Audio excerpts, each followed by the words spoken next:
Moi, j'ai connu le Seigneur en 2003. C'est quand ma première épouse, en fait, elle a fait un AVC. Ça faisait pas longtemps que je la connaissais. Et du coup, j'ai dit au Seigneur, en fait, Seigneur, si tu existes, faut, faut faire un miracle, quoi. Faut guérir ma femme, parce qu'en fait, on était à Montargis à l'époque et ils devaient l'amener à l'hôpital par hélicoptère à Orléans pour la soigner, parce qu'en fait, pour eux, ils n'allaient pas pouvoir la sauver, quoi. Elle allait rester paralysée à vie, quoi. Je dis, Seigneur, tu peux pas me mettre avec quelqu'un que je viens juste de connaître, et puis me la prendre tout de suite, quoi. Si franchement, tu existes, montre-moi que tu existes, quoi. Et donc, quand je suis arrivé à l'hôpital, donc ils me disent, bah, finalement, on ne pourra pas l'amener sur Orléans, parce que de toute façon, son cas, il est trop compliqué. Elle ne marchera plus, elle est paralysée. Donc, ça ne sert à rien qu'on l'amène par hélicoptère à Orléans. Donc le soir, j'ai prié et tout, quoi. Et puis le lendemain, je suis retourné à l'hôpital, et puis j'ai commencé, en fait, à essayer de lui faire bouger les mains et tout ce qui s'ensuit, à la faire marcher à l'hôpital, quoi. Et en fait, au bout d'un mois, le côté droit était toujours engourdi, mais elle marchait, elle arrivait à bouger les doigts et tout, quoi. Et à côté d'elle, il y avait une petite grand-mère, et la grand-mère, ça faisait plus d'un an qu'elle était hospitalisée, qu'elle bougeait pas et tout, elle avait fait un AVC aussi. Et donc les gens, ils me voyaient faire avec mon épouse, à la faire travailler et tout, quoi. Il dit, et vous pensez que vous allez réussir à récupérer, hein? Et puis, ben, en fait, c'est Dieu qui a fait qu'elle a récupéré toutes ses facultés, quoi. Et au bout d'un mois, on était en train de marcher dans le couloir, et en fait, le médecin qui lui avait dit qu'elle allait rester paralysée à vie, donc il la voit marcher dans le couloir, et sur le coup, on lui dit bonjour, mais il n'a pas réagi que c'était elle, quoi. Et c'est 10 mètres plus loin qu'il s'est aperçu que c'était elle, il s'est retourné. Il fait non, c'est pas possible. Du coup, il est venu me voir, quoi. Puis il n'en revenait pas, quoi, qu'elle ait pu marcher. C'est comme ça que ben, je suis venu vers Dieu. Amen. Amen. Amen. Gloire à Yeshua. Et récemment, tu étais sorti un peu. Oui. Qu'est-ce qui s'est passé pour que tu reviennes au Seigneur? Récemment, c'est ça aussi, on veut savoir. D'accord. C'est magnifique aussi. Donc, depuis le mois de février, en fait, avec mon épouse, on avait décidé de divorcer. Et donc, il y avait beaucoup de tension à la maison. Et donc, ben, ma femme a fait qu'elle a eu l'occasion de croiser Florian. Et du coup, ça nous a permis, en fait, de nous remettre sur la bonne voie ensemble. Et donc, on a chacun partagé et discuté, et du coup on s'est réconciliés, et ma femme attend un enfant. Amen. Amen. C'est vrai que ça, en fait, c'est la preuve qu'il y a la réconciliation. L'enfant, c'est... Waouh. Alléluia. Amen. Et j'ai croisé Esther, effectivement, dans la rue. Alors, j'étais en train d'évangéliser des SDF. Et en fait, je suis parti. Et je sais pas pourquoi, je suis revenu dans le parc. En fait, je suis parti, je suis revenu dans le parc. Je suis revenu en arrière. D'accord. Et 30 minutes après, j'ai marché tout droit et j'ai vu Esther parler avec des dames au milieu de la route. Plein milieu de la route, comme ça, en train de parler. Et du coup, je sais pas, je les ai arrêtés. Je leur ai parlé de, je sais plus, de Jésus venu. De l'église, tout ça et tout, de l'église et tout. Et c'était ça qu'ils étaient en train de parler un petit peu. Du coup, après, en fait, Esther, j'ai parlé un peu avec elle et tout ça et tout. Et le Seigneur a promis, il veille sur sa parole pour l'accomplir, qu'il allait restaurer tout ça. Mais des fois, vous savez, quand on est mal enseigné autour de nous, on va commencer à accuser les autres à chaque fois, ou dire des autres. Et en fait, non. Dans un couple, c'est les deux qui sont responsables. Voyez. Et Esther, elle s'est remise en question, et moi aussi. Et grâce à Yeshua, ça s'est fait très rapidement quand même, je trouve. Quand même que ça s'est fait... parce que c'était 7 ans quand même d'instance. Et là, d'un seul coup, paf, elle a pris les conseils, elle a écouté les conseils. Et Yeshua a restauré son couple et aussi ses enfants. Parce que ses enfants aussi, ils ont pris les baptêmes. Tous les enfants. Amen. Alléluia. Ok. Amen. Amen. Ah, c'est à toi, tu vois, du coup, tu peux plus esquiver. Ouais. Alors moi, à la base, en fait, je connaissais pas le Seigneur quand j'étais petite parce que mes parents, ils étaient catholiques, on va dire. Mais bon, je suis née dans une famille, on pratiquait beaucoup de choses mystiques. Mhm. Je suis sénégalaise, en fait, d'origine et Guinée-Bissau. Et donc, moi, je me souviens quand je suis née, enfin, après ce qu'on m'a rencontré, qu'on m'a raconté, en fait, déjà, quand ma mère elle a su elle est enceinte de moi, elle voulait avorter. Mais entre-temps, quand elle voulait avorter, elle est partie voir un marabout. Le marabout lui dit, non, non, tu ne dois pas avorter, tu dois garder cet enfant-là, mais tu vas me le donner plus tard. Et c'est comme ça que le Seigneur n'a pas permis que ma mère m'avorte. Donc je suis née, donc il y a eu des choses qui ont été pratiquées dans ma vie, tout ça, enfin des choses mystiques, quoi. Et je me souviens, en fait, c'est... Bon, après de la Guinée-Bissau, je suis arrivée au Sénégal, je crois que j'avais l'âge de 3 ans. De 3 ans jusqu'à 12 ans avant d'arriver en France. Et je ne comprenais pas parce que je disais toujours, j'aime Jésus, mais en Afrique, quand je voyais des hommes blancs, enfin, avec des cheveux longs, je disais, c'est Jésus, en fait. C'est Jésus parce que je disais, j'aime Jésus, en fait. Et je me souviens quand j'avais 8 ans, et je me souviens dans ma famille, en fait, on ne voulait pas que j'aille dans des églises, en fait, catholiques, que ce soit à la messe, tout ça. On ne voulait pas que j'aille. Donc, je partais toujours en cachette quand j'avais mes copines qui allaient au catéchisme. Je partais toujours en cachette. Pourquoi ils ne voulaient pas? Parce qu'en fait, à la base, on m'avait consacré, en fait, à devenir une personne mystique. Donc, c'est-à-dire peut-être, oui, je pense une sorcière, en fait. Parce que je sais qu'on me mettait, j'avais un truc qu'on me mettait autour de la taille. Mais il fut un temps, on me mettait cette chose-là, en fait, sur le cou. Et je me souviens quand je sortais dehors, quand je marchais, il y a des gens qui sortaient de chez eux, que ce soit des musulmans ou quoi, ils couraient, ils allaient chercher un verre d'eau et ils venaient, ils trompaient la chose en fait, ils buvaient. Moi je ne comprenais pas, j'étais petite, donc je disais à ma tante qui m'a élevée, je pleurais, je disais mais non, ça m'embête tout ça, donc ils ont mis ça autour de ma taille, tout ça. C'est Baya. Je sais pas, c'est un truc encore, non? Encore avec des petites perles là. Non, non, non, c'était pas. Nous, c'est pas.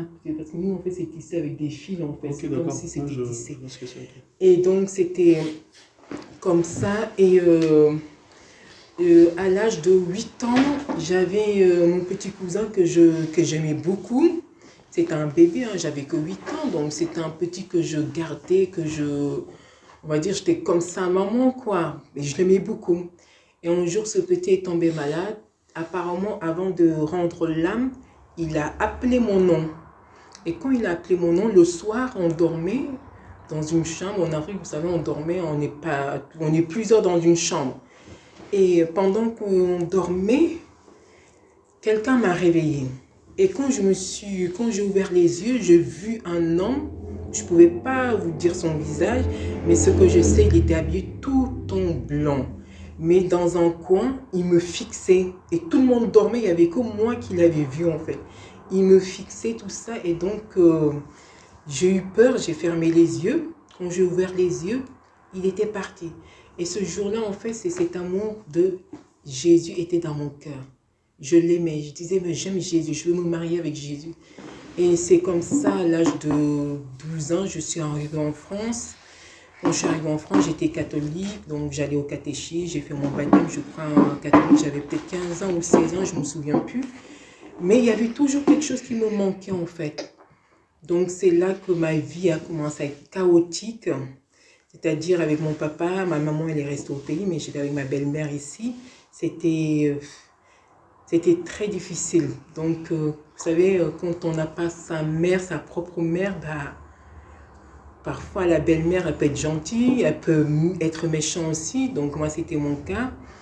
Et donc, c'est comme ça que j'ai commencé à chercher. Et j'ai voulu mettre fin à mes jours. J'ai pris du Javel, j'ai bu. Mais ça ne m'a rien fait du tout. J'ai pris des médicaments, j'ai bu, mais ça ne m'a rien fait du tout. Et j'entendais une voix qui me disait, mets fin à tes jours, mets fin à tes jours, regarde comment tu vis. Et j'entendais une autre voix qui me disait, mais une voix très douce qui me disait, mais tu penses, on met ton fin là où tu seras, est-ce que tu seras bien?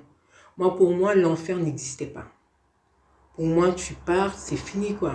Mais il y avait cette voix qui me mettait l'oppression. Mets fin à tes jours, regarde comment tu vis. Mais j'essayais, enfin, mais il y avait toujours cette voix douce qui me disait, tu penses là où tu seras bien. Mais cette voix m'empêchait.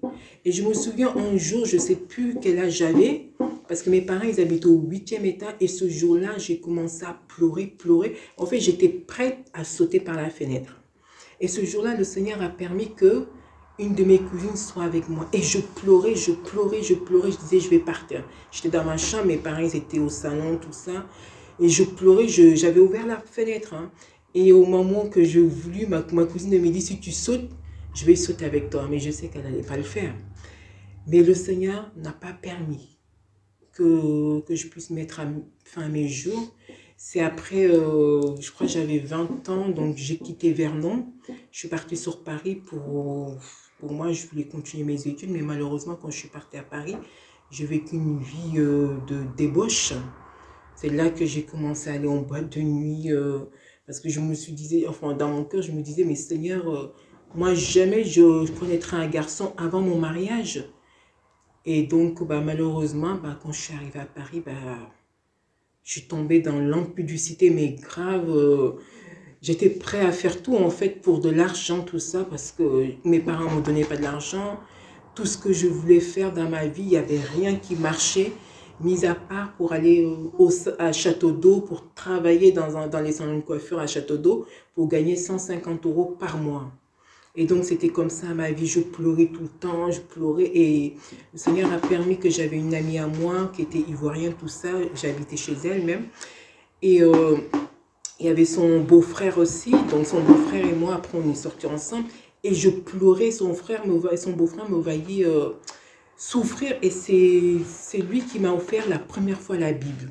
Donc, il m'avait mis en contact avec un pasteur du Côte d'Ivoire. Donc, j'ai commencé à parler avec le pasteur, tout ça. Mais il y avait toujours quelque chose qui me manquait. J'ai commencé à aller voir. Le diable avait mis des personnes en fait sur mon chemin qui me ramenaient voir les marabouts. D'accord. En sachant que peut-être que chez les marabouts, j'allais trouver la solution. Mais j'ai rien trouvé. Et c'est vrai que j'avais fait des promesses aux marabouts. Je disais, si jamais ma vie changera, vous allez voir, je vais vous acheter une maison. Je vais faire ça, tout ça. Parce que j'étais désespérée en fait. Je voulais m'en sortir. Je voulais être quelqu'un en fait. Mais malheureusement, ma vie, c'était je tournais en rond, je faisais que n'importe quoi. Jusqu'au jour que j'ai ma copine ivoirienne qui m'a invitée dans une veillée de prière à Paris. Quand je suis partie à Paris la première fois dans une église évangéliste, je voyais des gens qui tombaient, tout ça. Je dis à ma copine, mais les gens ils sont malades ici. Les gens ils sont malades pour moi. Je dis, mais les gens ils sont malades. Donc je pense que ce n'était pas elle qui m'avait parlé en fait. Elle se retourne, elle me dit, tu vas voir quand ça sera ton tour. Bon, mais je savais que ce n'était pas elle. Mais quand, à la fin, les pasteurs, ils ont appelé les gens, ils vont prier pour les gens, tout ça. C'était mon tour. Je me souviens très bien comment j'étais habillée tout en blanc. Bon, la sainteté des gens. Hein. Et quand je suis arrivée devant, ils ont commencé à prier. Ils étaient au moins 3 ou 4. Mais j'avais une force en moi, mais je les ai tous jetés par terre. Ce n'était pas moi, mais c'était cette chose qui était en moi, quoi. Je les ai tous mis par terre, mais ils transpiraient, tout ça. Mais ils ont passé peut-être je ne sais pas combien de temps avec moi, mais c'était jusqu'à la fin, il y a un qui a dit non, cette fille, elle a besoin vraiment de délivrance. Donc c'est comme ça qu'après le Seigneur a permis que ma grande sœur qui habite au Havre, qui m'a dit tu dois reprendre tes études. Parce qu'au début, en fait, le diable, il avait déjà planifié tout en fait pour m'empêcher que je puisse rencontrer le Seigneur parce que j'avais des contacts, des gens qui m'avaient appelé aux États-Unis pour aller travailler là-bas, à Londres, tout ça. Et je voulais faire l'armée. Mais le choix que le Seigneur avait prévu pour moi, c'était de reprendre mes études. Et donc, je suis venue, c'est là que j'ai trouvé une école à Rouen et je suis venue habiter sur Rouen. Et c'est là que je commence. Ma vie n'allait pas en fait, parce que je n'avais pas encore accepté le Seigneur Jésus. Il me manquait quelque chose. J'allais même à Lisieux parce que je voulais devenir une bonne sœur. Je me souviens du jour que je suis partie à Lisieux, on m'a ramenée là-bas, mais je voulais rencontrer les bonnes sœurs, les prêtres. Mais c'est comme si j'étais invisible. Personne ne me voyait. Mais je parlais, mais les gens ne me voyaient pas en fait. Et c'est là que je dis, peut-être que ce n'était pas là que le Seigneur veut que je sois. Mais je cherchais marabout, Je cherchais, mais jusqu'au jour que j'habitais à Barentin. Après de Barentin, je suis venue chez ma tante à la Gramma. Et c'est là, dans la chambre, ce jour-là, j'avais mon petit portable et j'avais des unités ce jour-là. J'entends une voix qui me dit, il faut que tu ailles à l'église. Je dis, mais quelle église? Parce que les dimanches, j'allais en boîte, le week-end, j'allais en boîte. Mais le dimanche matin, même si j'arrivais à 5 h du matin, je dormais, mais à 8 h, 9 h, je me réveillais en fait pour aller à l'église catholique. Mais la voix me dit, il faut que tu ailles à l'église. Mais quelle église? Moi, pour moi, quelle église? Je sais. Et donc, c'est comme ça que le Seigneur permet que j'appelle un frère qui m'avait donné son contact quand j'étais la première fois que j'étais dans cette église à Paris. C'est là que j'ai appelé ce frère-là. Ce frère me dit, bah écoute, le week-end prochain, je serai à Rouen. Et apparemment, ce frère-là, en fait, son beau-frère c'était un pasteur. Et donc, il me dit, il y a une église juste à côté. Je me dis, c'est pas possible parce que j'habite juste à côté, mais je n'ai jamais vu, ma banque était juste à côté, mais je n'ai jamais vu cette église évangéliste, jamais vu. Pourtant, j'allais faire tout le temps mes courses parce que les yeux étaient aveuglés. Et je me souviens, ce jour-là, on s'est donné rendez-vous, c'était un samedi, c'était un dimanche matin. Et le dimanche, mon réveil sonne. J'étais fatiguée, je dis, oh, j'irai la semaine prochaine. J'irai la prochaine fois. J'entends une voix qui me dit, lève-toi. Je dis non, j'irai la semaine prochaine parce que j'étais têtue, moi. Et là, je ne sais pas, j'étais dans mon lit, au milieu de mon lit, je me suis retrouvée par terre. Et je me suis lavée et je suis partie. En partant, j'entends cette voix qui me dit, tu n'as rien à faire là-bas. Tu n'as rien à faire là-bas. Et je continuais mon chemin. Je continuais mon chemin jusqu'à ce que je suis arrivée dans cette église-là. Et c'est là-bas que le Seigneur a permis que je reçoive mon baptême, que j'accepte le Seigneur, Yeshua, comme mon sauveur personnel. Amen. Et puis après cela, je cherchais la vérité en fait. Parce que dans mon cœur, j'entendais des paroles, des évangiles. Mais c'est vrai que le pasteur, le serviteur de le Seigneur qui s'est détourné aujourd'hui de la voix, mais il avait la parole en fait. Il avait la parole. Mais après cela, quand le temps est venu où il y avait des choses qui se passaient, le Seigneur me faisait sentir, donc je quittais ces assemblées-là. J'allais dans des assemblées où il y avait des choses qui se passaient, mais c'était... J'ai vécu des assemblées où on dansait, on invitait les anges de venir. Tellement que j'avais soif de cette vérité, parce que je cherchais la vérité. Vous pouvez demander à mon mari, même quand c'était chaotique dans mon foyer, mais je prenais tous mes enfants, je partais avec eux jusqu'à Amsterdam en bus parce que je cherchais, j'étais dans les assemblées où les femmes ne pouvaient pas mettre des mèches, on s'habillait que des robes longues, des choses comme ça. Amsterdam, ma fille, je lui ai fait souffrir, je lui disais, tu mettais plus de pantalon, il faut s'habiller en robe longue, mais c'était des choses... j'ai fait des choses, enfin, je cherchais la vérité. Et il a fallu, mais cette vérité, je ne l'avais pas. Au contraire, un jour, le Seigneur me dit, tu es parti, mais tu as ramassé plus de démons que même la délivrance que tu cherchais. Et c'est un jour, comme le Seigneur a permis, parce que j'ai cherché, avant ça, le Seigneur m'avait montré, j'avais fait un songe où j'avais vu Évry. J'avais vu une église, c'était écrit Évry. Mais il y a longtemps, je ne connaissais même pas. Et donc, j'avais vu, c'était le pasteur, en fait, c'était un blanc. Et j'entends dans mon cœur, la voix me dit, c'est ton église. Mais voilà, j'ai continué mon chemin à faire des églises. À Rouen, presque tout le monde me connaît, quoi. Parce que je cherchais les églises des femmes qui prient, qui mettent des bracelets, les Nigériennes, hein, des choses comme ça, mais plein de choses où on te dit qu'il faut se laver avec du sel, ou tout ça, ou même des gens que j'ai rencontré des gens qui m'ont dit, le Seigneur a dit, j'ai quitté mon foyer, je suis partie pendant 10 jours, j'étais enceinte de mon petit, et 10 jours, personne ne savait où j'étais. La sœur, elle m'avait enfermée parce qu'elle m'a dit, Jésus m'a dit, est-ce que tu aimes Jésus? Je dis, oui, j'aime Jésus. Dès que tu me disais, j'aime Jésus, je pouvais faire n'importe quoi, je ne réfléchissais pas. Donc, elle m'a enfermée chez elle, elle me faisait des choses, mais au jour d'aujourd'hui, quand je lis la Bible, je dis, c'est la sorcellerie. Elle me disait de faire le tour de ma maison 7 fois toute nue à minuit. Oh là là. J'ai vécu des choses, mais... Le lait, t'as bu du lait aussi, tu disais. Ça fait boire un truc aussi.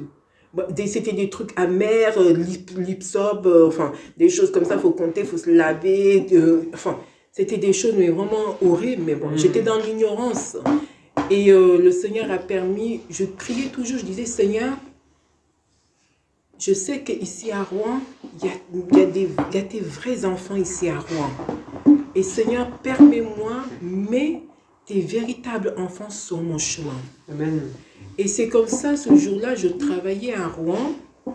Et ce jour-là, je devais être dans mon travail, je ne devais pas être à l'extérieur. Parce que j'étais déjà là-bas dans mon travail, j'avais déjà commencé mon travail, tout ça.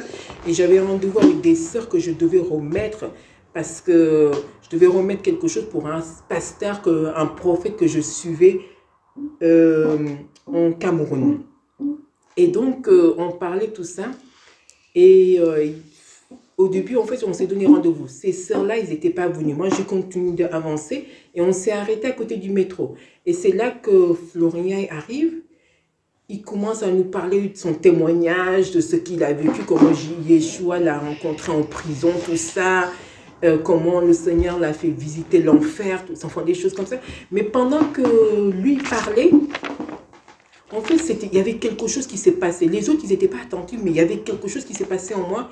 C'est comme si, en fait, je voulais venir le serrer dans mes bras. C'était pas lui, en fait, mais c'était Yeshua, en fait, qui était en lui. Yeshua qui est en lui, que je voulais serrer dans mes bras. Et quand les sœurs, ils sont partis. Bon, moi, j'ai dit à Florian, bah, écoute, je dois travailler, je n'ai pas encore fini mon travail. J'ai préféré laisser mon travail. On est partis, on a commencé à parler, tout ça. Et c'est comme ça que le Seigneur a permis que, au jour d'aujourd'hui, je suis dans la vérité et que le Seigneur a restauré. Parce que ici, dans ma maison, ici, je faisais la misère à tout le monde. Oui, ah non, je faisais la misère à tout. Même mon mari, je lui prenais même un couteau. Je dis, si tu ne demandes pas le divorce, je vais te tuer aujourd'hui. Ah oui, c'est ce que je disais, je le menaçais. Si tu ne demandes pas le divorce, là, je vais te tuer aujourd'hui. Aujourd'hui, tu vas voir. Lui, il venait là, je dis, tu viens ici, je vais vous frapper tous ici. Je fais des choses, mais enfin, c'était pas... bon, c'était pas moi. Aujourd'hui, j'en rigole. Heureusement que le Seigneur m'a fait grâce de ne pas mourir dans cette condition, parce que j'allais direct en enfer, quoi. Et voilà, le Seigneur a permis que Florian, avec sa femme, qui m'ont beaucoup soutenu, parce qu'il y a des sœurs, des frères qui sont chrétiens, parfois ils te soutiennent en fait, mais ils ne veulent pas en fait notre bonheur en fait. Ils sont pas neutres. Voilà, c'est ça. C'est des gens qui te disent, ils savent que même les pasteurs, oui, en fait, ils sont dans le faux en fait. Et moi, et quand le Seigneur m'a permis de rencontrer Florian et sa femme, j'ai vu la vérité. Et j'ai vu la manière comment mon mari, à la base, quand tu lui parles du Seigneur, si je lui dis, bon, Benoît, on va aller quelque part, il ne veut pas. Mais le jour qu'on est parti chez Florian, quelque chose s'est passé, le Seigneur l'a touché. Et quand Florian et sa femme sont venus dans cette maison-là, je vois ma fille qui avait le cœur dur, qui ne pleure jamais. Mais ce jour-là, elle a versé les larmes. Et j'ai vu le changement. Et c'est là que je me suis dit, waouh. Et au jour d'aujourd'hui, je peux dire que je viens de rencontrer Yeshua. Le véritable. Hein. Parce qu'avant, je pensais le connaître, mais je ne le connaissais pas en fait. Mon témoignage pour moi, donc le Seigneur a fait tellement de choses dans ma vie parce que je pense que je ne devais même plus être là dans ce monde-là. Surtout quand j'étais enceinte de Samuel. Le Seigneur a opéré une délivrance parce que dans le spirituel, on avait dit j'allais mourir. Mais le jour que j'ai accouché, le Seigneur m'avait ouvert les yeux spirituels. Je voyais des personnes qui se transformaient en squelettes, des serpents qui devenaient sèches. Mais le Seigneur il a combattu pour lui et moi. Mais surtout cet enfant qui était vraiment combattu parce que cet enfant-là, on allait passer tous les deux parce que je faisais 45 kilos. J'étais morte en fait. J'étais vraiment morte parce que c'était fini pour moi. C'était fini pour moi parce que c'est pas facile quand on connaît le Seigneur. Dans une famille où on pratique des choses et on dérange. Et puis moi, j'avais osé d'aller chez ma famille, chez mes parents et détruire l'hôtel de mon père. Parce que je me suis dit, je suis Gédéon, donc je vais aller détruire. Mais le Seigneur m'a pas envoyé. Heureusement que le Seigneur m'a gardé. Le Seigneur m'a préservé de tout cela. Mais les conséquences, c'est parce que j'étais enceinte en plus. Mais c'est là que j'allais mourir. Mais le Seigneur m'a délivré. C'était fini même pour moi. C'était vraiment, on sentait la mort. Mais le Seigneur m'a ramené à la vie. Donc si le Seigneur a fait ça, qu'est-ce que je peux, qui je suis moi? Je suis rien du tout, à part de faire, ou juste faire sa volonté. Que le Seigneur fasse de moi de ce que je veux. Donc c'est pour ça que mon témoignage peut vous encourager. Franchement, il faut tenir ferme. Surtout vous qui n'êtes pas encore mariés, parce que le mariage, c'est pas facile. Mais il faut tenir toujours ferme parce que nous avons la victoire en Yeshua. Il y a beaucoup de choses que j'ai sautées dans ma vie parce que j'ai été violée quand j'avais 8 ans. Imaginons 8 ans, j'ai été violée. C'est quelque chose que j'ai gardé dans mon cœur. Même mes propres parents, je n'ai pas dit à mes parents. En Afrique, je me souviens juste que mon oncle m'avait dit « Allonge-toi, je vais te montrer quelque chose ». C'était ça. Mais le Seigneur m'a donné cette force de pardonner cet homme-là. De le pardonner, même si au jour d'aujourd'hui, il n'est pas là. Mais c'est vrai que par ce viol-là, ma vie a été détruite. Par ce viol-là, il y a des choses qui ont été semées dans ma vie, des blocages, plein de choses. Mais je crois que si aujourd'hui le Seigneur permet que je puisse dévoiler cela, c'est que le Seigneur veut faire quelque chose de nouveau dans ma vie et dans la vie de chacun de nous. Voilà mon Amen.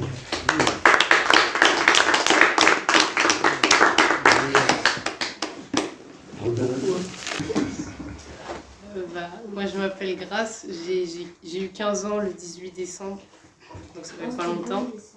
Donc je suis en seconde. Je sais pas trop ce que je vais dire, enfin ce que je dois dire, mais c'est vrai que quand mon père il s'est remarié, moi ça m'a pas vraiment dérangé en fait le fait d'avoir une deuxième mère. Je sais pas pourquoi, mais ça m'a jamais vraiment dérangé en fait. J'avais l'impression que ça me faisait rien et je savais pas pourquoi. J'ai oublié, mais c'est pas grave. Mais je crois qu'un jour j'avais posé une question au Seigneur, c'était qu'est-ce que je dois faire? Et puis on m'avait répondu écoute ce que ta mère te dit. Et puis c'est vrai que comme ma mère elle priait beaucoup, et en fait à la maison on regardait jamais la télé, mais en fait s'il y a un tiroir qui est rempli de plein de DVD chrétiens, ça fait qu'à chaque fois qu'on rentrait de l'école on regardait ça, avec mon grand-frère on regardait ça tout le temps. Et moi je comprenais pas quand j'étais petite pourquoi est-ce qu'on pouvait pas faire comme les autres et tout ça. Et quand ça a commencé à pas aller bien ici, en fait, je voyais que dans mon école, en fait, les enfants qui étaient à l'extérieur de moi, en fait, ils étaient pas forcément, c'est pas que j'ai envie de dire mal élevés, mais ils étaient mal polis, en fait, ils faisaient pas attention aux autres. Et puis moi, en fait, j'arrivais pas à être comme ça, en fait. Et du coup, après, une fois que ça a commencé à aller bien, j'ai dit à ma mère que je la remerciais qu'elle nous ait élevés de cette façon-là, parce que c'est vrai que même si elle avait été dure, qu'on avait été punis, tout ça, au final, ça a fait de moi la personne que je suis aujourd'hui. Et du coup, c'est de la reconnaissance, en fait. Et parce que quand ça allait pas ici, moi, je vois des amis, enfin, pas des amis, mais des connaissances. Et quand leurs parents, ça va pas, eux, ils commencent à faire des choses, tout ça. Et puis, de la façon dont on a été élevé, en fait, ça m'a empêché de faire n'importe quoi, en fait. Et du coup, voilà. Et puis, c'est vrai que quand ça allait pas ici... j'ai jamais dit des choses du style que je croyais plus en Dieu, je sais pas pourquoi, mais au contraire je cherchais à prier plus pour que la situation elle s'arrange. Et puis des fois ma mère elle venait, elle me disait toi ça te va cette situation là, et moi comme j'avais un peu peur de ma mère en fait soit je répondais pas et je disais je sais pas, comme ça ma mère elle était là, elle fait bon ok ça veut dire que ça va, tu vois. Du coup je suis partie, puis je continuais de prier. Et un jour j'ai une amie qui m'a invitée à une espèce de réunion avec des jeunes, et puis un pasteur entre guillemets qui racontait son histoire, tout ça. Et il disait que dans sa jeunesse lui aussi ça allait pas, mais que le Seigneur il s'est révélé à lui, tout ça. Et du coup il a demandé à des gens c'est plusieurs frères et sœurs en fait, que si jamais ça allait pas, tout ça faut prier pour eux. Et moi je sais pas pourquoi, mais je suis partie et puis j'ai exposé mon problème, et ils m'ont demandé si je croyais que Dieu il pouvait restaurer tout ça, puis j'ai dit oui. Et du coup, on a prié.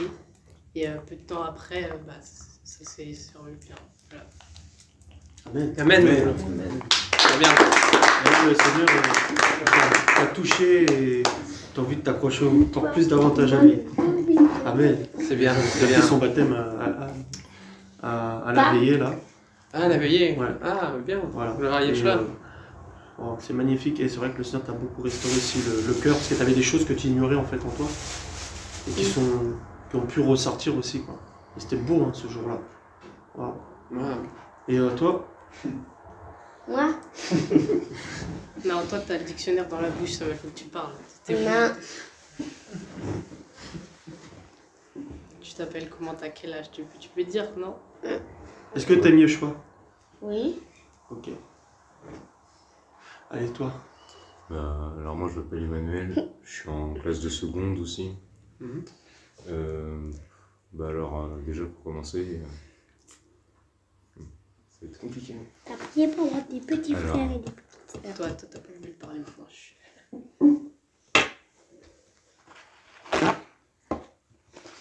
Ma mère, elle est morte.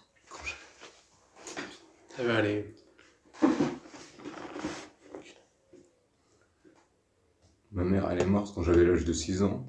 Donc du coup, ça m'a pas... Enfin, sur le coup, j'étais un peu choqué. Je me suis dit, pourquoi maintenant? Pourquoi, quand aussi petit, pourquoi j'ai pas pu connaître ma mère, quoi. Et puis après, mon père, il s'est marié avec ma nouvelle mère, du coup. Et puis, moi, je l'avais pas accepté. Enfin, tout le temps, je lui dis... parfois, elle me reprenait, elle me disait des choses. Et puis, une fois, je lui ai sorti, t'es pas ma mère comme ça. J'étais énervé. Souvent, je montais dans ma chambre, j'allais, je pleurais. Je faisais je sortais de la table, je m'énervais, puis je montais. Et puis, après, du coup, c'est comme ils expliquaient, ça allait pas ici. Puis, moi aussi, j'étais un peu, comment on peut dire ça? Sous tension. Voilà, c'est ça, on peut dire ça. Et puis, du coup, ça allait pas, voilà, une fois on est même parti de la maison parce que je sais plus ce qui s'était passé, c'était... quelle histoire déjà? Peu importe, c'est pas... Ouais, c'est pas important, mais bref. Et donc du coup, on était parti de la maison, on est revenu, moi elle est sortie dehors avec une pierre, elle a commencé à dire ouais, je vais péter la voiture, tout ça, enfin bref. Donc, on était tous les trois dans la voiture, on était là, enfin moi j'étais choqué de la situation, et puis du coup au début quand j'étais petit, après 7 ans, 8 ans, je disais je voulais avoir des petits frères, j'avais fait cette prière là. Parce que je me suis dit, grâce, c'était bien parce que j'ai une petite sœur, mais je disais au Seigneur, je veux avoir des petits frères. Donc du coup, ça m'a eu cher ami, puis peut-être un troisième. Un garçon, pas une fille. Et donc du coup, c'est là que j'ai eu la confirmation que le Seigneur, il existait, parce que comme ça allait pas, je pensais pas que j'allais avoir des petits frères. Je pensais pas qu'aujourd'hui on allait encore être ici ensemble réunis. Donc du coup après c'est justement quand ça a commencé à s'améliorer, j'ai commencé à accepter plus ma mère dans mon cœur, et puis j'étais plus sous tension comme grâce à l'hiver, j'étais un peu libéré. Parce que c'est vrai que ça me bloquait souvent, quoi. J'étais là, ça me prenait tout le temps dans la tête, ça tournait. J'étais là, mais pourquoi ça va pas? Pourquoi c'est comme ça? Je me posais beaucoup de questions. Et donc du coup, après quand la situation s'est améliorée, qu'ils sont venus à la maison, c'est là que je me suis dit, le Seigneur il existe vraiment. Enfin, c'est grâce à lui qu'aujourd'hui ils sont pas divorcés, parce que ça aussi, cette situation-là aussi, du divorce, j'étais là, je me disais, mais j'ai pu voir personne en fait. Ça m'est germé, ils allaient partir, nous on allait pas, et qu'est-ce qui va se passer après, quoi. Et du coup, aujourd'hui, là, c'est la vie dans cette minute, notre famille, tout ça, c'est l'histoire d'aujourd'hui, et puis c'est pour ça que je me suis baptisé aussi lors de la veillée du film. Je sais que c'est pareil aussi, l'information, voilà. Amen. Et puis t'as mal au genou, t'as guéri le genou. Il avait sur le genou là, en vrai. On lui a montré qu'il était là, Yeshua. C'est bien, je vais avoir Yeshua. Waouh. Vous voyez, c'est ça, pas juste on est là, on prêche devant, tout ça et tout. C'est s'écouter les uns les autres comme ça, faire des témoignages, et vous voyez comment ça encourage. Une telle famille comme ça qui, le Seigneur restaure comme ça. Il n'y a que les choix pour faire ça. Oui, amen. Les gens vont voir des psys, des fois, ils vont voir des gens spécialistes du couple pour dire oui, dis-lui ce qui va pas, toi ce qui va pas, dis-lui ce qui va pas, tout ça. Et puis, c'est ça qu'ils font. Mais en fait, à la fin, qu'est-ce qui se passe? Hein? À la fin, il n'y a rien. À la fin, il se passe rien. C'est une moyenne thérapie, hein, c'est ça? Thérapie. Et puis en plus, c'est payant. Les choix, c'est alléluia, gratuit. Alléluia. C'est gratuit.